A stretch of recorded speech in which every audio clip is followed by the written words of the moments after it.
Hi and welcome back everybody to the second part of the video called Fall of Yugoslavia from Future History. As always, the original video is going to be in the description below, so go give them a view and a like, and also the first part is going to be also in the description, so I would encourage you to watch the first part because I explained also a little bit about the history of that region and the diversities and so on. So I hope the last video was approximately 45 minutes long, so I will try to keep it short in this topic or in this video. So yeah, let's just jump in. If you like it, please hit the subscribe button and don't forget the notification bell so that you get noted when new videos come out. You can also support the channel via Patreon, or you can join the Discord community. Everything that you need to know is in the description below. So let's jump into the video. Hello and welcome to Who Gives a Shit. Watch part 1 first, and if you have, let's get right into this. Okay, they start with Amongst the republics of Yugoslavia, by far the most diverse was Bosnia and Herzegovina. I'm just going to call it Bosnia. It consisted of Croats, Serbs, and by a slim majority, Bosniak Muslims. Okay, just to explain a little bit. Okay, so approximately Bosnia is around like this area, like this, and Herzegovina is considered to be somewhere around like here. So that's why it's called Bosnia and Herzegovina. And yeah, every time when you need to, every time when you talk about Bosnia, you always need to think in three. So there's historically, throughout history, there was always a big Croatian population, a Serbian, and a Muslim population. I mean, after the Ottoman invasion, then there were Muslims also, but mainly. I'm just going to call it Bosnia. It consisted of Croats, Serbs, and by a slim majority, Bosniak Muslims. As Yugoslavia fell, Bosnia found its own parliament divided across these ethnic lines. When talks of separation began in October 91, the Bosnian Serb, Radovan Karadzic, issued a stern warning to the parliament, a warning of a war they wouldn't win, a war that would see Bosniak extinction. Yeah, he literally said that in the parliament. You can check the speech out on. It's probably somewhere on YouTube. Bosnian Serbs held a preemptive referendum of their own and declared a state by January 92, the Republic of Srpska. Its goal was to remain in a common state with Serbia and Montenegro. Bosnia regarded that referendum unconstitutional and had another that the Serbs boycotted. It passed, but with only 63% turnout. With independence declared in March, the Socialist Federal Republic of Yugoslavia officially ended in April. Yeah, so it's the same thing as in Croatia. So you have a big Serbian population inside of Bosnia. The Muslims inside of Bosnia, who are the majority, like population-wise, they say, okay, we want to separate from Serbia and Montenegro, from Yugoslavia, and the Serbs inside of Bosnia and Herzegovina just say, hey, then we, the Serbs, also want to separate from you guys and join Serbia. Declared in March, the Socialist Federal Republic of Yugoslavia officially ended in April. Now it was the Federal Republic of Yugoslavia, completely different. In all honesty though, it was a rump state, no longer claiming certain republics. The Independence Declaration, combined with the targeting of Serbs by Bosnian Green Berets, caused Srpska to declare their independence and begin shelling and securing areas of the capital, Sarajevo. In a move of support, all Bosnian Serbs were transferred from the Yugoslav army to the control of Karadzic's right-hand man, Ratko Mladic. This bolstered Srpska's rank and left Bosnian President Alija Izetbegović with very few ways to fight back. The siege of Sarajevo was a stalemate. Yeah, just a quick note. When we talk about the war in Bosnia, like every side had done bad things and good things and whatever. Don't measure it in numbers. Every side did bad things and good things. The Croats did bad things, the Muslims did bad things, as he mentioned, and also the Serbs did bad things. So Alija Izetbegović with very few ways to fight back. The siege of Sarajevo was a stalemate, but in the bigger picture, Bosnian Serbs were making major gains. Bosnian Croats began to eye up territory as well, seeking to emulate the Serbs. The war was... Yeah, at the beginning of the war... Okay, so we siege of need to Sarajevo actually was a go stalemate, to the... but in the bigger picture, something- Bosnian Serbs were making major gains. Something from the Bosnian Second Croats World began to eye up territory as well, seeking... Okay, so during the Second World War, Bosnia and Herzegovina was incorporated into the independent state of Croatia. And Muslims living inside of Bosnia, or then the independent state of Croatia, were considered from Croats to be Croats. So just Muslimized Croats, and they would fight together and they did atrocities to the Serbs living in Bosnia. And at the beginning of the war, as he mentioned, Serbs inside of Bosnia, they, like in Croatia, they feared that, the old times, oh my God, independent state of Croatia, they're going to start to do atrocities and so on. So that's why they wanted to leave. But the thing is, with this war, and that's why they started to expand and wanted to separate themselves and so on. But at the beginning of the war, the Muslims inside of Bosnia were actually facing against Croats and Serbs. When you talk about the war in Bosnia, everybody was fighting against everybody. I heard stories where Muslims fought Muslims, where Serbs and Croats together fought Muslims, Muslims and Serbs fought Croats, Croats against Serbs. I mean, it was a complete mess. But in general, Serbs and Croats wanted to gain more territory from Bosnia, and to maybe later on incorporate them to their own state.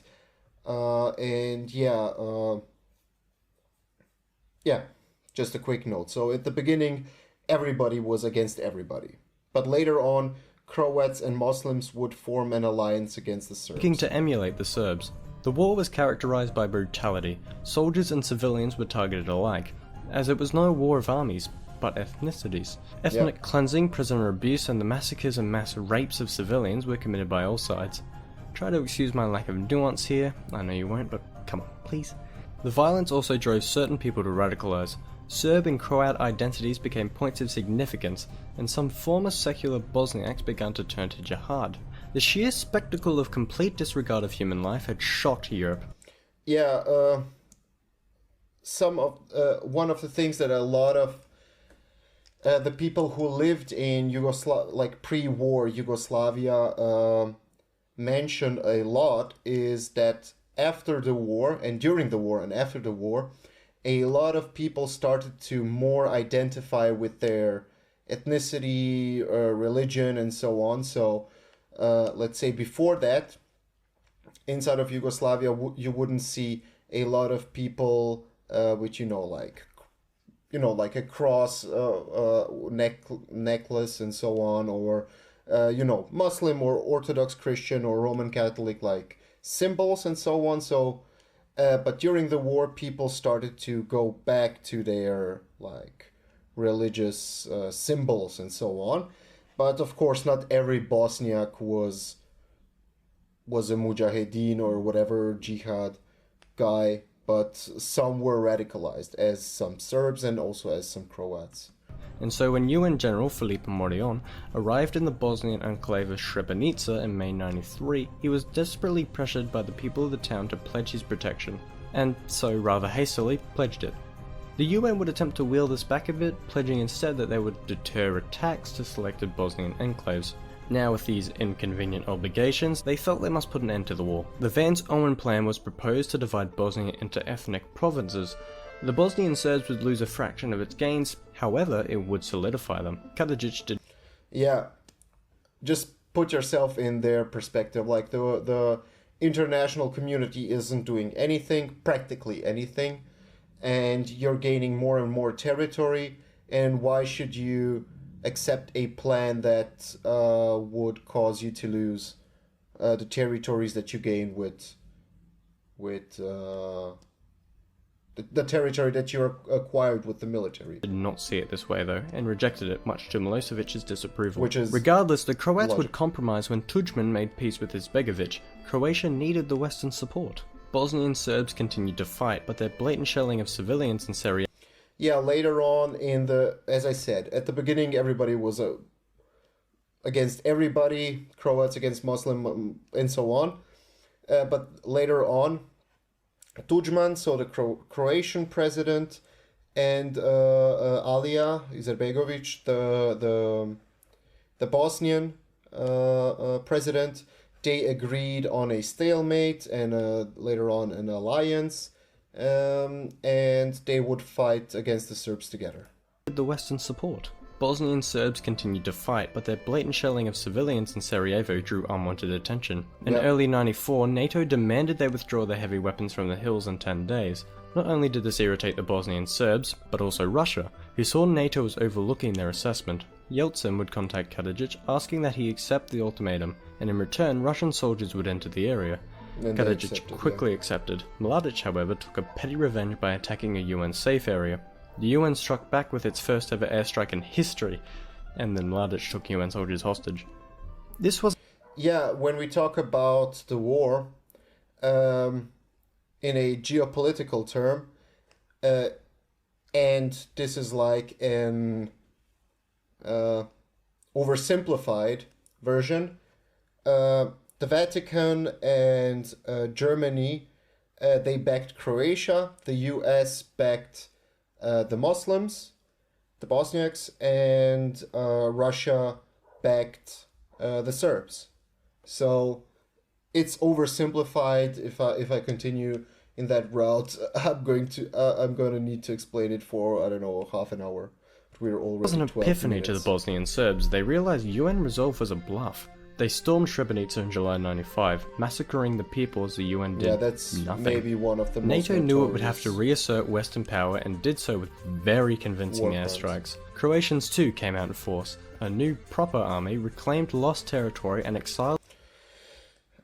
Yeah, this territory that was held by the Serbs was reclaimed with the Operation Oluja, Storm. This territory, which is bordering Serbia, was later on peacefully reintegrated into Croatia, and they're like Serbs from this territory either left or were expelled or whatever. Different things happened. Expelled and killed, and there were also a lot of atrocities, but in this part mostly went peaceful, and today still you have their like bilingual schools where children learn also the Serbian language, Serbian traditions are held, and so on. And there's also still a big Serbian minority in this region of Croatia, in the eastern region of Croatia. The Serbs from their homes of centuries. Those that wouldn't or couldn't leave died in the fires of their homes. Yeah. It became clear the Bosnian Serbs could not endure, and so Milosevic demanded the negotiation powers of Srpska, on threat of economically crippling the republic. He got his way. After this, Milosevic, Tudjman and Izetbegovic were invited to Ohio to negotiate peace. A peace that would see a unified Bosnia of two separate legal entities, Bosnia and Herzegovina and the Republic of Srpska. Yeah, so, and that is also what happened. Two separate legal entities, Bosnia and Herzegovina and the Republic. Yeah, so, as you can see, like, as I said, Croats and Muslims eventually got together to fight against the Serbs, and they, and it's still in effect today. So the Muslims and the Croats are forming the Federation of Bosnia and Herzegovina. That's this green part, and the second part of Bosnia and Herzegovina is the Republic of Srpska, which is mainly Serbian, like ethnicities wise. Srpska. Many disagreements nearly caused deadlock, the most contentious being on the splitting of Sarajevo. Eventually Milosevic cracked and told Izbegovic, "You deserve Sarajevo, because you fought for it and those cowards killed you from the hills." Peace was achieved December 14th, 1995. The accused war criminals of Karadzic and Mladic fled, the former even disguising himself as an expert on alternative medicine. They would, however, eventually see their day in court. Or rather, years. Peace would not come so quickly though. Some still had bones to pick, as the wars would end where they began. Kosovo. To the wars in Yugoslavia, all the people that are like accused of doing war crimes and so on, they are charged in Hague. So like there's an Yugoslav war court or whatever its name is, and they are always sent there. There was also some Croatian generals, Croatian generals that were involved in the Bosnian War and so on. So all the accused ones go to a neutral court to Hague. After their autonomy was quashed, Milosevic's programs to re-enfranchise Kosovar Serbs led to the active oppression of Kosovar Albanians. The Kosovo Liberation Army, formed 1991, was officially recognized by the US as a terrorist organization. Given the US's new opinion of Serbia, however, they were quite happy to work with the KLA. Milosevic became president of Yugoslavia in 1997, and the KLA responded with attacks on police stations and army posts. Using arms supplied from Albania and moral justification from the West, they were quite successful. In 1998, when Milosevic... And you need to take into account that when big powers have their interests in a region, they're going to support, of course, their own side. And Serbia, as a historical, let's call it that way, as a historical ally with Russia, of course the US would back Kosovo because of the geopolitics to hit one of the allies of Russia. Milosevic began to crack down hard on this. He and paramilitaries killed almost 2,000 KLA and civilians combined. NATO was not up to do this again and quickly responded with a massive bombing campaign in Kosovo and Yugoslavia in 1999. Bombs are not discreet though, and given the civilian loss of life and never having the approval of the UN, the bombing campaign's justification is heavily debated to this day. It did eventually force... Yeah, that's true. It never got authorized, so that's still a big question today, and also a lot of territory inside of Serbia was targeted and bombed. Milosevic to sign off on the Kumanovo Agreement in June 1999. Yugoslav troops would withdraw from Kosovo and be replaced with UN soldiers. In April 2001, Milosevic was arrested on charges of corruption. Under US pressure, the Yugoslav government was forced to extradite him. Soon after, in 2003, Yugoslavia officially died, changing from the Federal Assembly of Yugoslavia to a state of union between Serbia and Montenegro. And not too long after that, Montenegro, in a narrow referendum, separated from Serbia in 2006. In 2008, Kosovo too declared a regarding, just a quick note regarding Montenegro, there's a big back and forth between Serbians and Montenegrins. They're like really close with each other, so marrying each other, and a lot of Montenegrins go to Serbia to study, and a lot of Serbs go to Montenegro in the summer because Montenegro is on the coast. So there's a good relationship between those two countries, and of course Montenegro would leave last. It's kind of logical.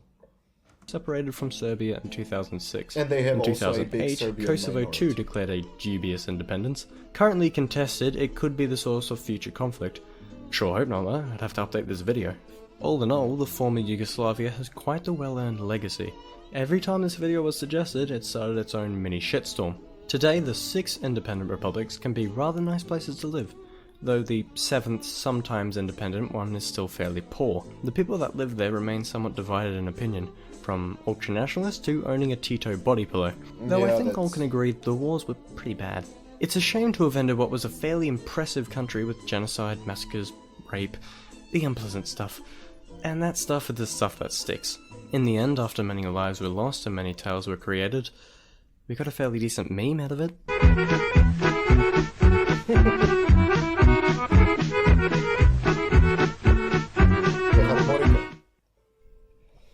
And as always, I'd like to thank the patrons. Personal mention. Yeah, what I forgot to mention, maybe one of the bigger war crimes that Croats inside of Bosnia did was they blew up the bridge, the historical bridge in Mostar, the city of Mostar. But yeah, I hope that I was kind of I try to be as objective as I can. I think a lot of people, as I said, have scars from this war. Still, people have maybe parents that were involved in this war, or relatives or friends, neighbors, and so on. So we always need to understand why this topic is especially like connected with emotions with different people.